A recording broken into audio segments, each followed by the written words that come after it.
Ringrazio Confprofessioni per questo importante momento, questa importante opportunità di confronto.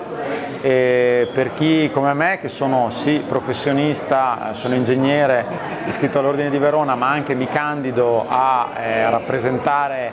i cittadini, a rappresentare i professionisti nel prossimo Parlamento, è fondamentale raccogliere le istanze del territorio, delle associazioni e di tutte le realtà, soprattutto quelle produttive,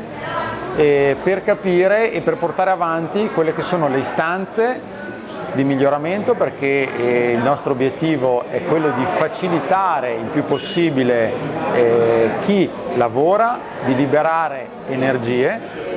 ma può essere anche un momento di confronto interessante per avere degli spunti, dei suggerimenti e per collaborare assieme per capire come possiamo concretamente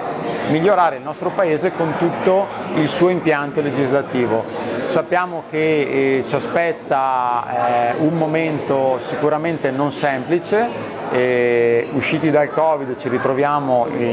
sostanzialmente in un'economia di guerra, con problematiche importanti sulle materie prime e soprattutto recentemente sulla tematica dell'energia, per cui mai come in questo momento è fondamentale mantenere il contatto diretto con chi è sul territorio, con chi affronta le problematiche reali, per dare le risposte che possiamo dare